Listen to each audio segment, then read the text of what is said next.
Programa patrocinado por Betano.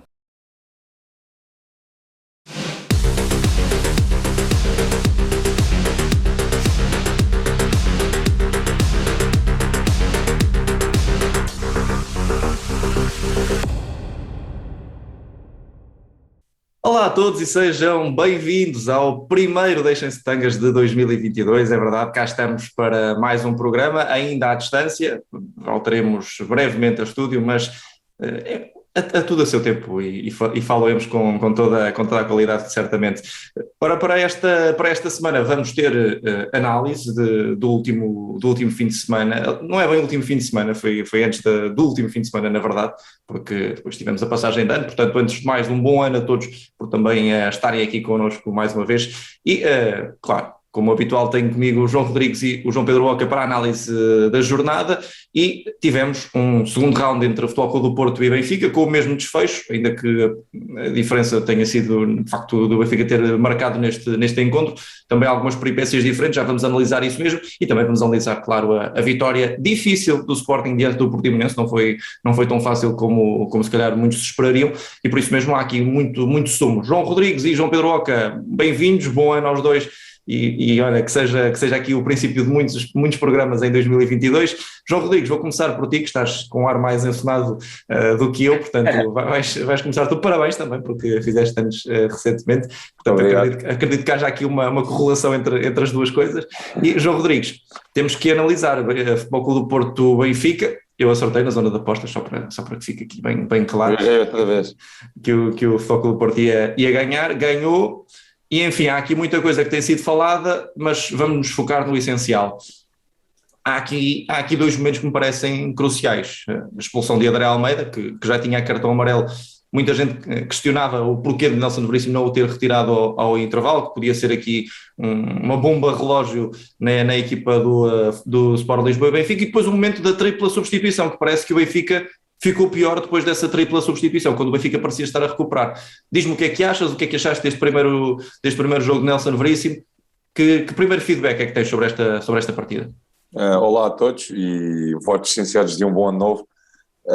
É assim, em relação a esta primeira partida, acho que toda a gente sabia que iria ser uma tarefa muito complicada para Veríssimo nesta estreia pelo Benfica, mas acho que não passa claramente com nota positiva a sua ação neste clássico inicial. Antes de mais, acho que é um resultado que não deixa margem para dúvidas. Acho que o Porto ganhou bem, muito por força da sua clara superioridade na primeira parte. Mais uma vez, acho que não se passou aquilo que havia acontecido no jogo da Taça de Portugal. Acho que isso não. Aí houve uma diferença de intensidade brutal entre as duas equipas. Aqui parece-me que a atitude do Benfica foi outra, efetivamente, mas como acho que até falávamos em off no dia desse clássico, há uma coisa que podemos dizer abertamente: neste momento o Futebol Clube do Porto é melhor do que o Benfica. Não consigo garantir, e acho que não tem, se somarmos os valores individuais, não tem melhores valores individuais do que o Benfica, apesar de ter vários grandes jogadores, mas tem melhor equipa, tem melhor coletivo, tem melhor equipa do que o Benfica, ponto. E isso viu-se claramente na primeira parte, em que o Porto, que também foi obrigado a mexer, foi muito superior ao Benfica em número de oportunidades, na forma como mais uma vez voltou a pressionar o Benfica, e até por essa pressão alta do Porto e até pela forma como o Porto explora constantemente a profundidade do Benfica, as costas da defesa do Benfica, voltou a fazer uma imensa confusão. E ainda à tua pergunta, o facto de André Almeida ser titular, tem sido aqui muito crítico de André Almeida. Nada move pessoalmente contra a pessoa, mas acho que André Almeida claramente tiro ao lado neste momento neste Benfica 21-22, mantém tudo aquilo que tenho dito ao longo das últimas semanas, não me vou repetir, mas acho que voltou a provar que André Almeida é uma carta ao lado, é um tiro ao lado, foi constantemente batido na primeira parte. Acho que até já poderia perfeitamente ter sido expulso no primeiro tempo, acho mesmo. Acho que todo o país desportivo viu que André Almeida dificilmente não seria expulso, tal era a forma como chegava depois dos adversários, como facilmente fazia falta, como também me pareceu muito nervoso desde o início. Isso até se viu na forma como foi expulso, na forma como se envolveu no bate-boca com os adeptos do Porto. Acho que estava claramente a ferver e, quer dizer, o Benfica reduz para 2-1, entra bem na segunda parte, entra bem, reduz. No Benfica que parecia bem no jogo, e André Almeida no lance seguinte, é que é literalmente no lance seguinte, faz uma falta completamente despropositada e é bem expulso. Quer dizer, não há equipa que resista, como se costuma dizer. E depois Veríssimo de facto não foi uma estreia de encantar da forma como mexeu a partir do banco, a meu ver, porque tirou a Rafa, um jogador a meu ver que era quase proibitivo tirar no jogo em que o Benfica depois tinha -1 e deveria explorar o contra-ataque e a velocidade, e Rafa de um momento para o outro poderia fazer a diferença. Também não percebia ser a Diária Mexuco, que já estava a ser o avançado do Benfica com um sinal mais, e muito por aí, quer dizer... Veríssimo acabou por matar, penso eu, as poucas possibilidades que o Benfica tinha de conseguir ter um resultado com sucesso, e mantenho, acho que o Benfica até fez uma segunda parte interessante, mesmo depois das mexidas, mas acabou por perder muito a objetividade, e acho que Veríssimo acaba por ter nota negativa nesta sua estreia. Seria sempre muito, muito complicado, mas acho que não fez tudo aquilo que estava ao seu alcance a partir do banco de suplentes. Mas acima de tudo uma vitória justa do Porto, que voltou a provar, e esta é a minha ideia principal, de que é mais forte do que o Benfica atualmente. João Pedro, sobre esta partida, pergunto se concordas aqui com as ideias fundamentais do João, nomeadamente que este Futebol Clube do Porto é melhor do que o Benfica, objetivamente, e também se esperavas um Nelson Veríssimo mais arrojado. Enfim, o João critica aqui a opção do André Almeida, falava-se até numa nova vida com o Nelson Veríssimo para alguns dos miúdos, o Paulo Bernardo não entrou. Vimos o Gonçalo Ramos a fazer mais tempo, mas efetivamente, se calhar quando não se justificava tanto porque era Mexeu que estava melhor. Enfim, houve aqui muita coisa que parece que não fez muito sentido na equipa do Benfica. Olá a todos, antes de mais, bom ano, e esperemos que este seja de facto o primeiro de muitos programas com vocês e também com as pessoas que nos veem e ouvem. Sim, em relação ao Benfica, a nota principal, parece-me, que retiramos deste clássico, é que a equipa está praticamente afastada da luta pelo título, é que está a 7 pontos de dois adversários que já, como dissemos, têm muita qualidade, têm demonstrado ser mais fortes do que o Benfica, não só nos duelos contra as outras equipas, mas sobretudo, e é aqui que se tem decidido, é nos duelos entre equipas mais fortes, entre equipas que estão a lutar pelo título, e o Benfica acaba por perder os dois clássicos, o derby com o Sporting, o clássico com o Porto, para o campeonato, e portanto aí ficava com muito menos vantagem pontual e com muitos menos pontos do que os rivais, e portanto 7 pontos para 2 rivais, com uma segunda volta para jogar, eu acho que muito dificilmente o Benfica conseguirá recuperar, e portanto acho que essa é a ilação a tirar a principal deste clássico. Em relação ao resto, conseguimos de facto perceber que o problema do Benfica era estrutural, e portanto não era só relacionado com Jorge Jesus,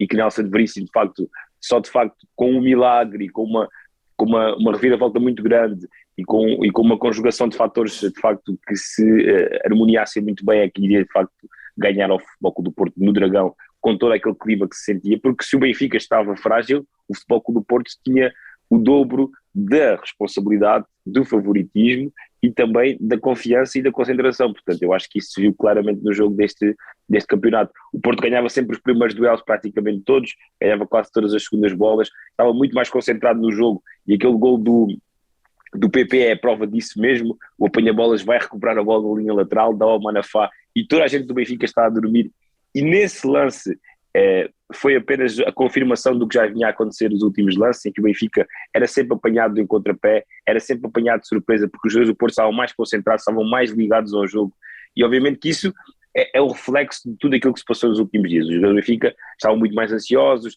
apesar de terem uma atitude diferente, como o João dizia, e uma intensidade diferente. Pior não podia ser em relação ao jogo da Taça, mas do ponto de vista de concentração e ainda assim do ponto de vista de ansiedade, de pressão, obviamente que isso jogava sempre contra o Benfica, e o Porto, como grande equipa que é, acabou por aproveitar isso de forma muito boa, mesmo sem jogadores como o Luís Dias, sem o Evan Nilsson, o PP, que é um jogador que tem jogado pouco, entra e marca, o Fábio Vieira não tem tido muitos minutos, entra e faz um grande jogo. Portanto isto é também uma equipa que respira confiança, e uma equipa que aparece de facto em todos os momentos, capaz de dar boas respostas, como o Porto fez mesmo contra as melhores equipas. Em relação ao Benfica, como nós também tínhamos previsto, Nelson Veríssimo a mudar e a colocar aquilo que acha que são as melhores ideias para as suas equipas, do 4-4-2. Eu acho que a questão nem é muito do 4-4-2 ou o 5-3-2 ou o 3-5-2, é de facto que os defesas do Benfica são muito lentos. O Vertonghen é um defesa lento, o André Almeida, como o João dizia, dificilmente poderá voltar a jogar no Benfica com esta regularidade, porque de facto tem cometido muitos erros ao longo da época, e os jogadores do Porto são muito mais ágeis, são muito mais rápidos, são muito mais versáteis, baralham muito a defesa do Benfica, e isso voltou a ver-se. Portanto, eu acho que o nosso Veríssimo vai manter o 4-4-3-3 e acho que até faz bem. Gostei de ver o Gonçalo Ramos em campo, porque é um jogador que tem uma atitude e uma entrega brutais, é um jogador que também com qualidade na bola, um jogador que aparece em várias posições. Eu gostei de o ver ali naquela zona. Foi a surpresa, digamos assim, do Nelson Veríssimo, foi, entre aspas, muitas aspas, o João Félix do Nelson Veríssimo, que o Bruno Lage tinha colocado quando entrou na equipe principal, jogadores completamente diferentes, com qualidades diferentes e características diferentes, mas foi a aposta do Nelson Veríssimo para surpreender o Futebol Clube do Porto, jogando ali um bocadinho atrás do Yaremchuk, mas depois os jogadores do Benfica, que deviam ter aparecido durante mais tempo, sobretudo na primeira parte, como o Rafa, como o próprio Everton, acabaram por não desequilibrar, e a partir daí ficou tudo mais difícil. Depois, como o João dizia, toda a gente estava a prever que o André Almeida ia ser expulso. É raro a defesa do Benfica, do Sporting ou até do Futebol Clube do Porto, que nos jogos com esta intensidade, sempre muito rasgadinhos, que têm amarelo na primeira parte, dificilmente aguentam até ao final do jogo. E aqui temos também que colocar, de facto, as responsabilidades do André Almeida, um jogo com aquela experiência, com tantos clássicos nas pernas, não pode fazer aquela entrada duríssima, completamente despropositada, sem que o Futebol Clube do Porto estivesse em posição de criar perigo ao Benfica, numa altura daquelas do jogo em que ele faz aquela falta, de facto não pode e tem que ser chamado à razão. Foi de facto um erro crasso do André Almeida. Também já tinha sido do Nelson Veríssimo, que acho que devia ter criado o capitão do Benfica. O André Almeida durou 5 minutos na segunda parte e, curiosamente, é depois da expulsão do André em que o Benfica tem de facto um ligeiro ascendente sobre o Futebol Clube do Porto e que podia de facto ter empatado o jogo. Depois... Achas que perdeu mesmo condições para ser titular do Benfica? Sim, depois do jogo, da semana passada? Eu acho que o André também só é titular porque o Grimaldo não estava, não é? Mas tendo em conta que o Benfica não vai continuar a jogar com 3 centrais, eu acho que claramente o André Almeida perdeu a titularidade e na minha opinião bem. Mas em relação àquilo que estava a dizer, depois o Benfica, quando o Nelson Veríssimo mexe, a meu ver, mal no jogo, o Porto marcou 3-1 e o jogo aí acaba claramente, e é isto, voltando à ideia inicial, o Benfica a 7 pontos de dois rivais. Com esta qualidade, o Porto tem 11 vitórias consecutivas no Sporting, no campeonato do Sporting tem 11 vitórias consecutivas também, quer dizer, eles estão demasiado bem e o Benfica está com demasiados problemas e tem que arrumar muitas coisas para que, de facto, tudo isto mude a favor do Benfica. Portanto, eu acho que vai ser, a partir daqui, uma luta a 2, e os desafios de Nelson Veríssimo são levar a equipa à final da Taça de Liga e ganhá-la, que é esse o objetivo da equipa do Benfica, e levá-la até onde conseguir na Liga dos Campeões, sabendo que terá para frente um Ajax com muita qualidade. João Rodrigues, só para fecharmos aqui o capítulo Benfica e antes de olharmos um bocadinho para o Futebol Clube do Porto também, tinhas falado no último programa, se não estou a erro, no último A2, sobre o futuro de Nelson Veríssimo. Tu até entendias que muito provavelmente não vai fazer o final da época, ou seja, não vai fazer todo o percurso até o final da época. Continuas a manter-te firme nessa ideia ou, por outro lado, se confirma mesmo que o Benfica aposta em Nelson Veríssimo até a final da época, achas que há aqui algum trunfo na manga, alguma ideia para contratar um treinador que acabe o contrato no final da temporada, que já haja aqui uma perspectiva do Benfica em dar esta temporada como semi-arrumada, já a preparar a próxima? Enfim, o que é que te apraz dizer?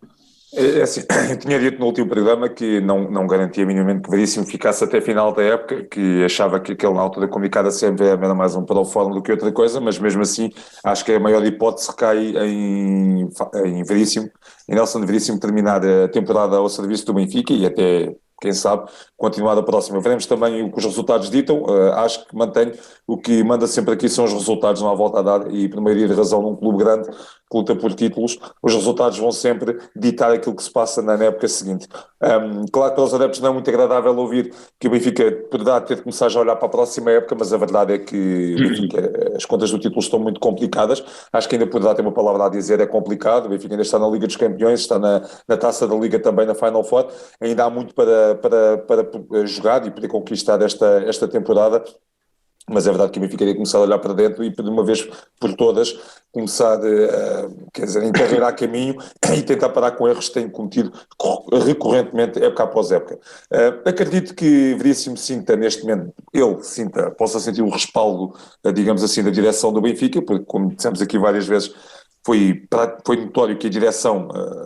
desde cedo quis que Jorge Jesus saísse, portanto acredito que Veríssimo sinta o respaldo da direção e sinta confiança para começar a preparar o Benfica também para a próxima temporada. Acho claramente, e apesar de falarmos agora do Porto, o Benfica fez-me alguma confusão, por exemplo, o Paulo Bernardo não jogar.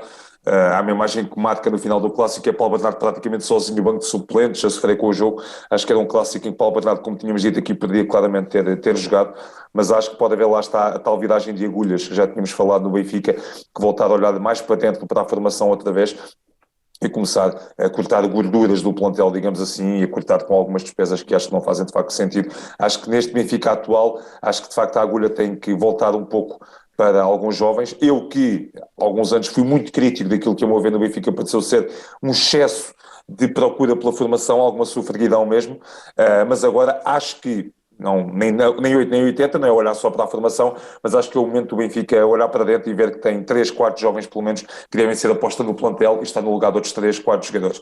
Mas, João, em relação ao Nelson Vicente, deixa-me só completar que do ponto de vista dos adeptos, e eu li muitas coisas nas redes sociais, acaba por ser um bocadinho também o barómetro daquilo que é a ligação dos adeptos ao clube nestes dias que correm, e vê-se muito comentário nessas plataformas, e aquilo que parece é que a equipa agora o clube está um bocadinho nivelado por baixo, ou seja, os adeptos já ficam contentes com a atitude, com a intensidade e com o respeito que há pela camisola, mais até do que pela questão dos resultados. Eu vi muita gente a dizer que o Benfica, isto sim é o Benfica, pelo menos perdemos, mas a equipa mostrou alta atitude, defendeu o símbolo como devia ter defendido no último jogo, enfim, a equipa dá a sensação que os adeptos não só ficaram um bocadinho satisfeitos e até aliviados com o auxílio de Jorge Jesus, como estão a dar de facto esse espaço e essa consideração ao Nelson Veríssimo, mas a verdade é que as coisas estão niveladas agora por baixo, porque acho que também a maioria dos adeptos já percebeu que o campeonato está muito difícil e que vão dar essa oportunidade e esse espaço ao Nelson Veríssimo, mas a verdade é que os resultados é que ditam, e se o Nelson Veríssimo entrar agora aqui numa espiral de maus resultados, as coisas vão ainda complicar-se mais, portanto, mas eu acho que é como se o Nelson Veríssimo estivesse agora a começar uma época e que tivesse esse tempo e esse espaço para trabalhar com os jogadores, e ele só hoje é que vai, a partir desta semana é que vai arrumar a casa, perceber-se quem é que é a equipa técnica, perceber-se quem é que é os jogadores que ele vai promover da equipa B para a equipa A, e portanto, todas estas ações que depois vão colmatar com os jogos e com os resultados, é que vão ditar aquilo que é o Nelson Veríssimo, mas ele, na minha opinião, vai ter espaço e vai ter também a aceitação e a compreensão por parte dos adeptos e também por parte da direção. Portanto, Nelson Veríssimo acho que não se pode queixar muito de não ter a oportunidade. Eu acho que ele vai ter essa oportunidade, agora vai ter é que provar se é um treinador com capacidade para estar no Benfica ou se é mesmo um treinador de transição. Não, é assim, Veríssimo agora neste seu início no Benfica, quer dizer, não tem minimamente a pressão que Jorge Jesus tinha, e está numa situação, lá está, junto dos adeptos, completamente diferente daquela que Jorge Jesus tinha, quer dizer, a tolerância era absolutamente zero para com Jorge Jesus, e eu não critico isso, minimamente, não critico, tendo em conta o investimento, a constante comunicação de Jorge Jesus mal chegou ao Benfica e tudo mais. E ele próprio puxa essa pressão para si, portanto. Sim, claramente, já tinha acontecido na primeira passagem do Benfica, no Sporting, igual no Benfica outra vez, não critico, acho que os adeptos tinham um comportamento legítimo. Agora, nem tanto ao mar, nem tanto à terra, claro que acho que é normal que haja alguma margem para Veríssimo, mas os adeptos não podem perder totalmente a exigência, quer dizer, o Benfica não pode continuar no lodo como tem andado, e não faz absolutamente sentido nenhum.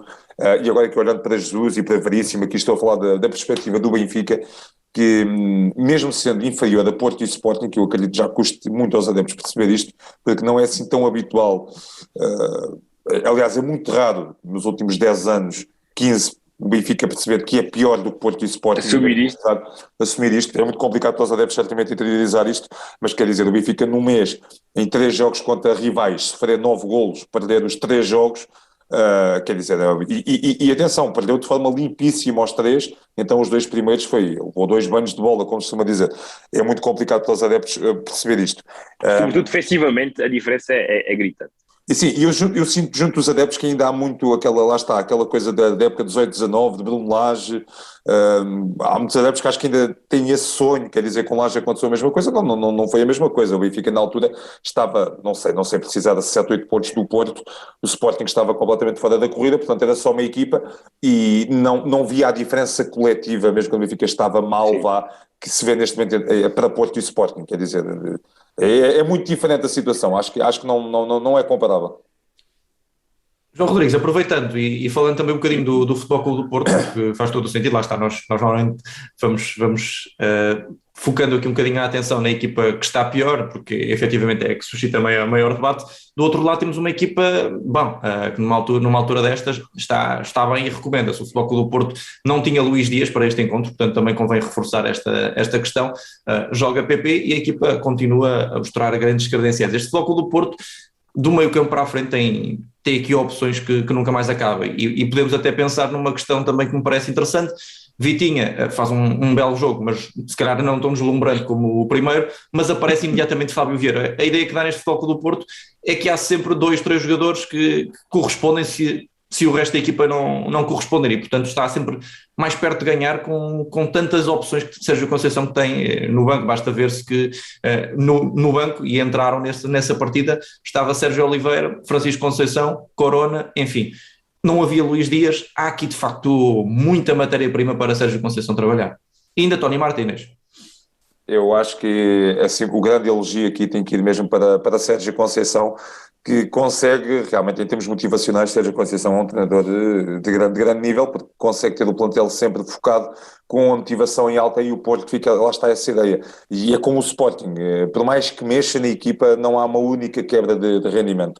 E de facto foi incrível ver com os jogadores como Fábio Vieira, e principalmente PP, de facto, PP, que até acho que vinha sendo algo criticado por alguma franja de adeptos do Futebol Clube do Porto. Chega a um clássico, o jogo por excelência para os adeptos do Porto, e faz uma exibição de grande nível. Então, uma primeira parte que foi importantíssima e coroada com um golo. Lá está. Aliás, há este simbolismo, não é? PP marca, Fábio Vieira marca, Taremi, que também tem sido um pouco alvo de críticas esta época, também marca. Quer dizer, o Sérgio Conceição costuma dizer, parece-me que tem claramente o plantel na mão, e por mérito próprio. Os jogadores estão motivadíssimos.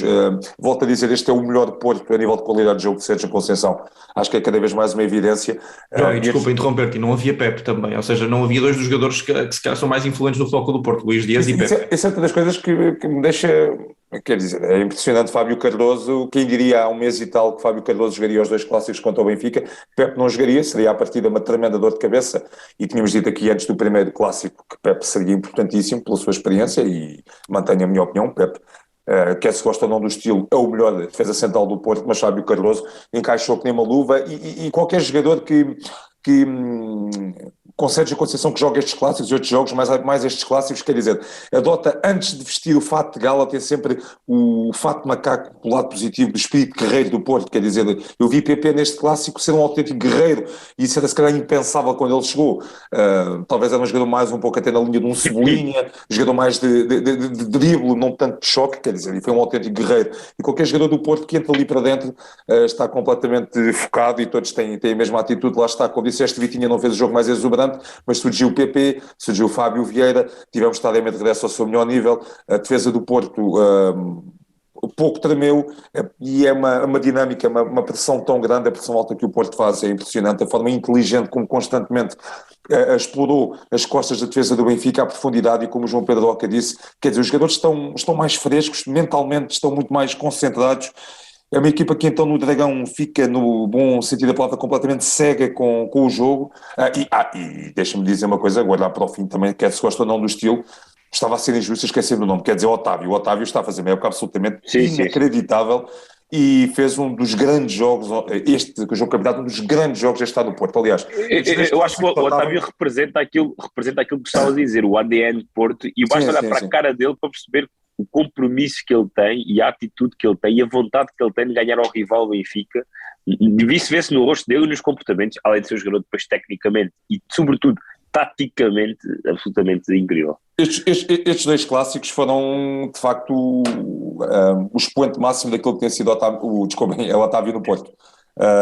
Acho que foram mesmo os chamados 2 jogos de carreira, até agora do Otamendi, lá estou com o Otamendi, agora do Otávio. O Otávio, por exemplo, no lance do PP, é ele que desbloqueia ali a jogada com uma movimentação. Fins que vai receber num lado, recebe no outro, e vai fazer aquele cruzamento fantástico de teleguiado para o PP. Ele está no lance da expulsão do André Almeida, está sempre em todos os momentos do jogo, motiva os colegas.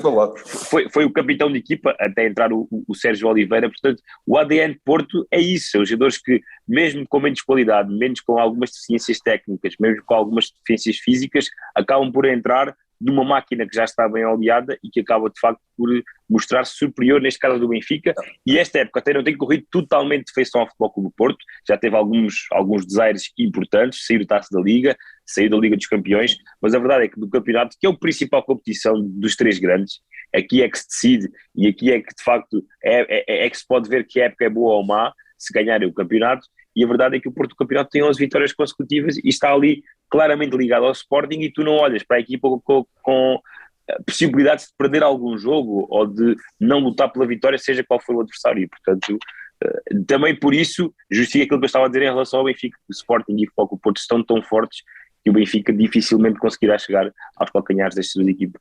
João Pedro, e Mário, se me permites só para terminar em relação ao Porto, claramente houve um percalço ali na Taça da Liga, que é quase uma competição maldita para os lados do Dragão, mas na Liga dos Campeões, como também cheguei a dizer, o Porto foi eliminado, é verdade, mas quer dizer, o Porto fez alguns grandes jogos na Liga dos Campeões, acho que não perdeu minimamente o nível, bem pelo contrário, acho que foi uma equipa que fez grandes jogos. Um grupo muito difícil. E merecia mais na Liga dos Campeões. E só para terminar, do meu ponto de vista, e repare, isto era um jogo, quer dizer, e o Porto teve um jogo muito acidentado, João Mário se ilusionado, depois Manafá também sai a uma lesão bastante grave, infelizmente, quer dizer, o Porto teve um jogo muito acidentado, não foi uma equipa que tivesse a sorte do jogo, pelo menos a nível das lesões não teve, e a equipa não se ressente minimamente, quer dizer, dá a ideia que podia ser eu ou tu ir ali para aquele 11 e o Porto não se iria ressentir. É uma equipa que está... Não exageres, também calma.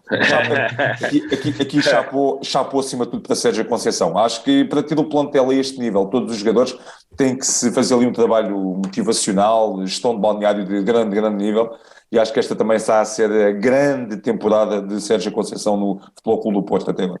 João Pedro, só para fechar, João Pedro, desculpa, só para fechar aqui este tema, porque temos ainda de falar do jogo do Sporting. Uma última questão, dá-te a sensação, pelo menos a mim dá-me um pouco, que o Benfica nos últimos anos, e há pouco o jogo agarrava-se à questão do Bruno Lage, me parece interessante, mas que o Benfica foi se agarrando muito ao mesmo núcleo de jogadores, ou seja, a equipa não passava muito disto, procurar reforçar com jogadores já credenciados, mas que podiam ter algumas dificuldades de adaptação, enquanto do outro lado fomos vendo um Futebol Clube do Porto e um Sporting que efetivamente iam contratando alguns jogadores importantes, mas ao mesmo tempo iam revigorando a equipa com jovens jogadores, e vês o Futebol Clube do Porto agora com Francisco Conceição, com Fábio Vieira, com Vitinha, com João Mário, enfim, com vários jogadores que podem ter aqui valorização e que podem ser importantes no Futebol Clube do Porto. O Sporting, não é preciso falar, só jovens por todo o lado, e o Benfica está aqui numa posição em que tem muitos jogadores sedentários, jogadores que não se adaptaram, jogadores que foram contratados por muito dinheiro e que não se estão a adaptar, e depois não tem o outro lado, ou seja, o Benfica neste momento tem um Paulo Bernardo que ainda não apareceu, enfim, a ideia que dá é que parece que o Benfica agarrou-se muito a jogadores de milhões, a jogadores que podiam não resultar, e descurou ali um bocadinho a questão da formação, e que parece que agora está a correr atrás dos dois rivais. Sim, porque isso na verdade acaba por ser também um choque de ideias, não é? Porque vens de um Bruno Lage, que é claramente um adepto da formação e de formar jogadores e de os lançar, não ter esse receio, e depois encontras um Jorge Jesus que tem claramente uma ideia contrária, não é? O Jorge Jesus, é no tempo de Jorge Jesus que o Benfica faz o maior investimento de sempre e contrata imensos jogadores, que é uma ideia que o Jorge Jesus já tem há muitos anos, contratar vários e vários jogadores, alguns até para a mesma posição, 3, 4 defesas de direitos por época, enfim, também de experimentar, de testar. E Jorge Jesus, a verdade é que acaba por ter feito basicamente aquilo que quis e ter tido aquilo que queria na sua passagem pelo Benfica. Basta recordar, por exemplo, a novela Lucas Veríssimo é um bocadinho exemplificativa disso. O Lucas Veríssimo parecia ser o único central do mundo em que o Benfica conseguia de facto chegar, e o único que encaixava na ideia do Mistério Jesus, e acabou por, depois do esforço da direção, ser ele a vir, e de facto fez com grande cuidado. Mas a ideia de Jorge Jesus é muito essa, tem um certo tipo de jogador na cabeça, às vezes não consegue encontrar na formação e acaba por ir ao mercado buscá-lo, e aliás, nós estamos num mês importante precisamente para ver se o Benfica vai ou não ao mercado agora em janeiro, porque eventualmente precisará, sobretudo, por exemplo, de um defesa central, ou se vai já apostar no Tomás Araújo, ou se vai dar uma nova vida ao Ferro. Portanto, neste ponto de vista de ideia de construção de plantel, está agora também aqui uma boa margem para se perceber se o Benfica vai voltar à aposta na formação, que eu acho que vai acontecer, ou se vai voltar à ideia de contratar jogadores lá fora, que eu acho que não será essa a ideia. Por exemplo, mas respondendo diretamente à tua pergunta, basta olhar para a equipa de sub-21, para o 11 titular, e tu tens lá jogadores como o Nuno Tavares, que é um jogador da formação e que o Benfica decidiu vender, como o Tomás Tavares, que é o jogador de formação que o Benfica decidiu emprestar, o Florentino na geração anterior, o Jetson, que é o jogador que está no plantel mas não joga, o Tomás Araújo, que é um jogador de sub-21 ou de sub-20, mas também não joga no Benfica, o Henrique Araújo é um jogador de sub-21 que joga apenas na equipa B, o Paulo Bernardo já chegou várias vezes a ser titular, mas joga apenas na equipa B, praticamente, o Tiago Dantas está emprestado ao Tondela e também nunca jogou na equipa principal do Benfica, o Gonçalo Ramos, com Jorge Jesus, teve algumas oportunidades, mas nunca foi uma opção de titularidade, como foi, por exemplo, no Dragão com o Nelson Veríssimo. Portanto, a equipa B tem jogadores, sobretudo, de Benfica, Sporting e Porto. E os jogadores do Porto são todos titulares. É o João Mário, é o Vitinha e o Fábio Vera. Portanto, aqueles jogadores que estão no Sub-21 de Portugal são titulares no Porto e os jogadores Sub-21 do Benfica ou jogam na equipa B ou estão emprestados. E aí podes ver, de facto, um bocadinho a mudança de tipo. É verdade que o Fábio Vieira e o Vitinha são jogadores feitos, na minha opinião, são jogadores que não deixam grande discussão, mas, por exemplo, o Paulo Bernardo, como falámos, o Gonçalo Ramos ou o próprio Henrique Araújo são jogadores com muita qualidade, que eu acho que de facto têm capacidade para estar no plantel do Benfica e jogar com mais regularidade. Portanto, eu acho que o Nelson Veríssimo vai inverter aqui um bocadinho as coisas e a verdade não tem que ser, não temos que olhar para a idade, para os milhões, para o valor do mercado, eu acho que é por uma questão de qualidade. E o Benfica foi de facto buscar os jogadores que, na minha opinião, não têm qualidade, nem são melhores do que aqueles que lá estavam. Basta usar para aquele exemplo que é muito falado do Meite Florentino. Nesta ligação, não faz sentido nenhum ir buscar o Meite e ter o Florentino, por exemplo. O Lázaro também não é melhor do que qualquer lateral direito que seja, por exemplo, na formação do Benfica, na minha opinião. E, portanto, é um conjunto de, na minha opinião, de erros e de mudança de paradigma que acabou por não beneficiar o Benfica. E é como o João dizia, os adeptos gostam de pessoas que estiveram sempre na casa e que têm o ADN Benfica e que se revejam no clube e que não estejam cá só de passagem e que estejam cá só de facto para ganhar outra visibilidade. E o Porto e o Sporting têm sabido aproveitar isso e o Benfica não. Muito bem, agora muito rapidamente, que já estamos aqui a avançar fora de horas. João Rodrigues, uma análise mais rápida e genérica também, que é o jogo do Sporting, que acabou por ser, ao contrário daquilo que previmos, um jogo bastante mais complicado. Enfim, o Portimonense está a ser de facto uma das agradáveis surpresas deste campeonato, faz uma belíssima primeira parte, há que dizer, em Alvalade. Eu pelo menos não me recordo de um Sporting com tantas dificuldades num primeiro tempo como neste encontro. Mas na segunda parte a equipa verde e branca, principalmente depois da expulsão e também galvanizada já por aquela questão da recuperação, consegue dar a volta, mas ainda assim há que dizer, foi um jogo mais difícil do que aquele que esperaríamos frente ao Portimonense. E claro, com Paulinho em grande destaque, a meu ver também uma nota para o Mateus Reis, dois jogadores em grande destaque na equipa do Sporting. Sim, o Sporting teve dificuldades. O Portimonense voltou a provar que é uma das boas equipas deste campeonato, sem dúvida, uma equipa com futebol positivo, com bons jogadores, e ao regressar Nakajima também a ser mais um astro-trunfo para esta equipa de Paulo Sérgio, que de facto apresenta bom futebol e criou muitos problemas ao Sporting. Na primeira parte estou de acordo contigo, o Sporting teve muitas dificuldades mesmo a jogar em casa, ainda para mais já não estamos habituados, e é o melhor elogio que se faz ao Sporting, já não estamos nada habituados a ver o Sporting a passar muitas dificuldades no nosso campeonato, mas a verdade é que o Portimonense estava bem na frente ao intervalo, foi uma equipa muito, muito competente e o Sporting praticamente na primeira parte não teve oportunidades. Depois, na segunda parte, aconteceu um pouco Sporting, não é? A equipa foi para cima do Portimonense e Paulinho teve uma noite mágica com um hat-trick, em pouco tempo marcou 3 golos. Acho que é mais do que justo este prémio para o avançado português. Nunca embarquei muito nas críticas que lhe foram feitas até por muitos adeptos do Sporting. Acho que Paulinho, apesar de alguns falhanços mais ou menos escandalosos durante alguns jogos, sempre deu muito mais à equipa do que aquilo que propriamente passava cá para fora. É um avançado com um espírito de trabalho absolutamente fantástico, tem aprimorado a finalização e tem sido um desequilibrador nato deste Sporting, e vejamos a forma como ele tem sido fulcral neste mês de dezembro, por exemplo, agora com estes 3 golos. Quem esquece a grande exibição que fez no derby contra o Benfica, é um avançado de muito bom nível, que aliado lá está ao espírito de trabalho que tem, a inteligência tática, tem agora uma finalização que parece cada vez melhor trabalhada. O Portimonense depois ainda conseguiu reduzir, acho que foi justo o Portimonense ser reduzido para apenas um golo, acho que era um pouco exagerada a diferença de 2 golos, mas o Sporting voltou a ser Sporting no sentido da eficácia, quer dizer, é uma equipa que raramente vemos o Sporting a fazer muitos remates por jogo, é uma equipa que não tem que rematar muito para marcar golos, e isso foi mais uma vez visível, como em pouco tempo conseguiu, entre aspas, destruir um Portimonense que estava a prometer roubar pontos ao Sporting em Alvalade. é um Sporting que chegou ao final do ano com a confiança em alta, ainda pela mais em Alvalade há uma comunhão tremenda entre equipa e adeptos.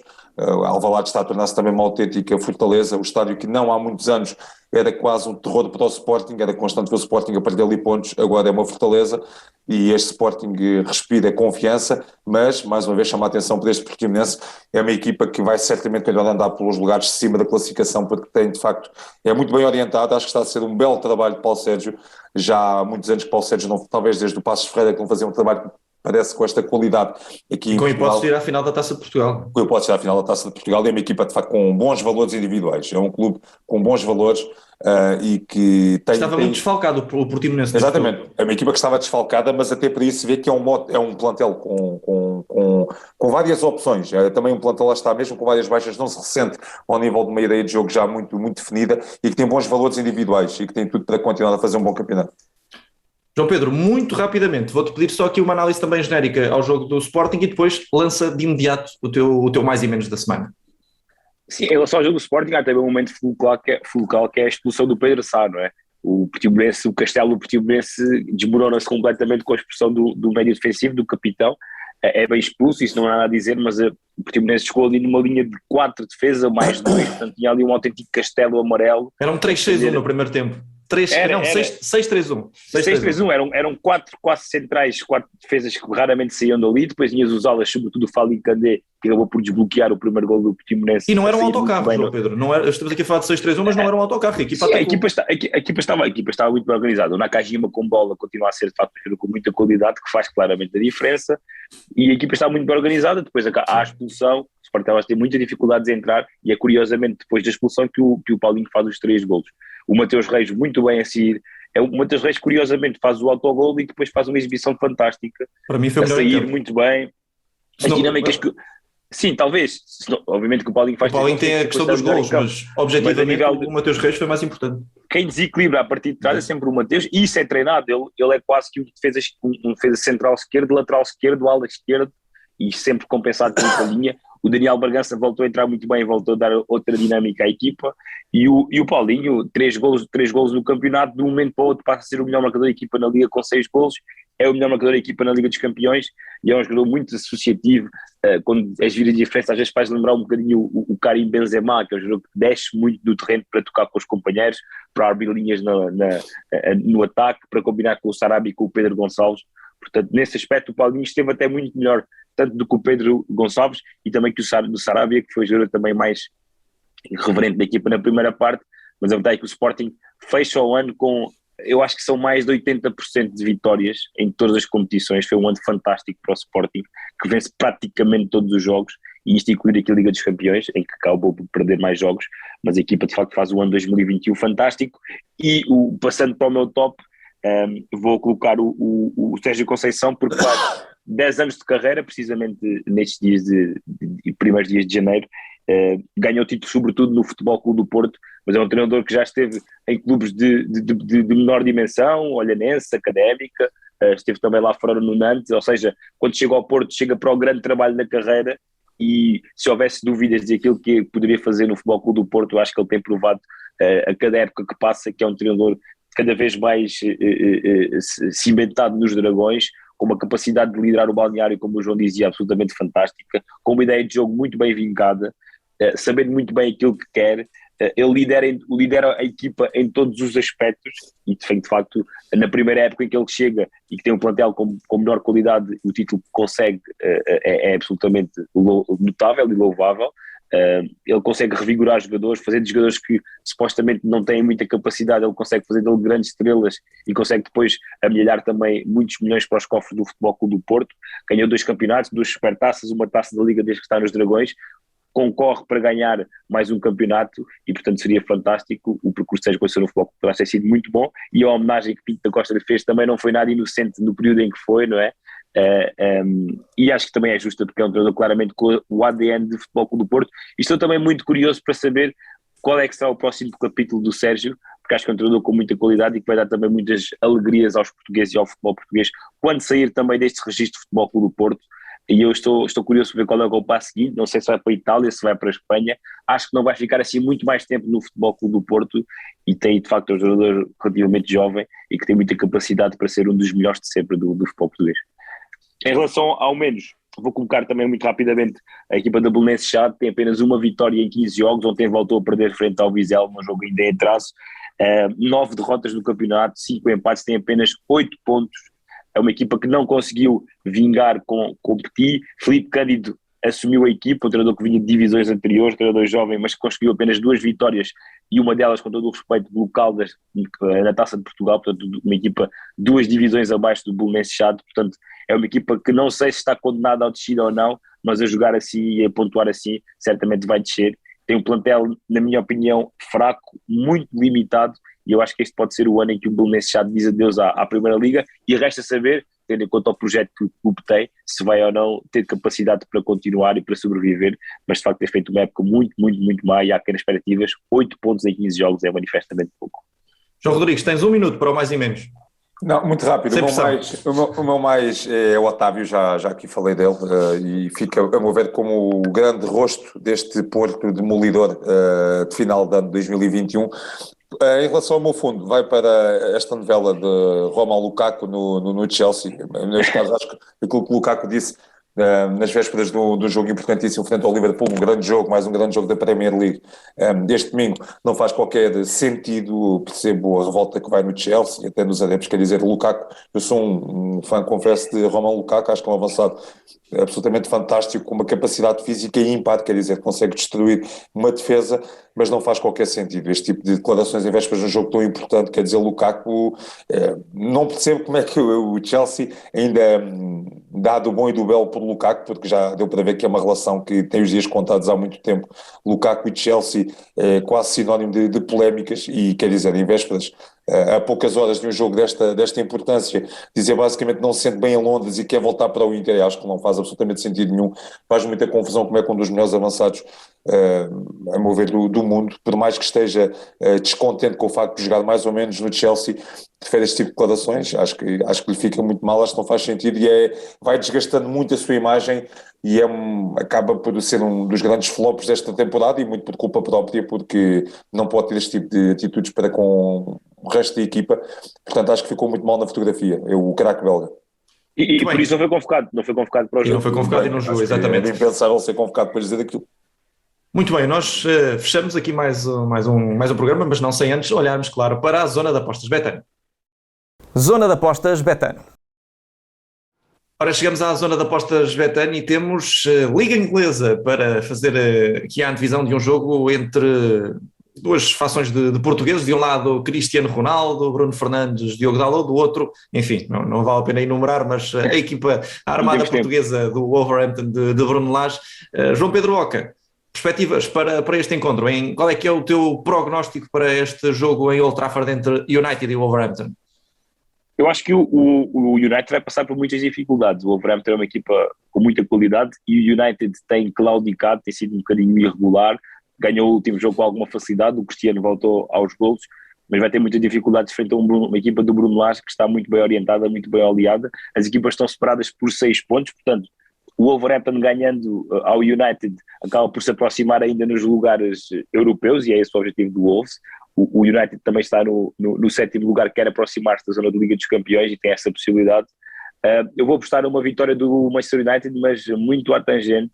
Vai ser um jogo muito difícil. 1-0 gol do Cristiano. Eu também vou para a vitória do United, mas vou com golos para os dois lados. 2-1, 3-2, 3-1, por aí. João Rodrigues. Ora, eu vou para o empate. Acho que vai ser um jogo com poucos golos.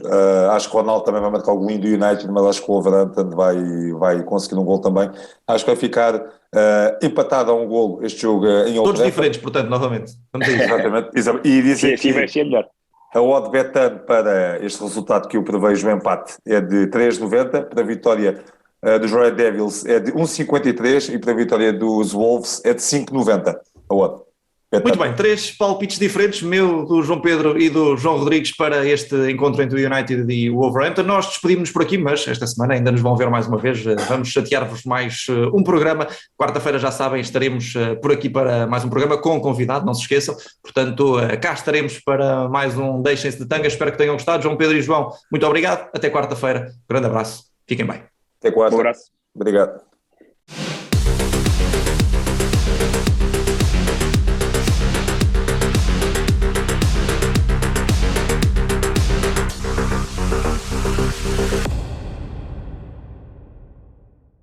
Programa patrocinado por Betano.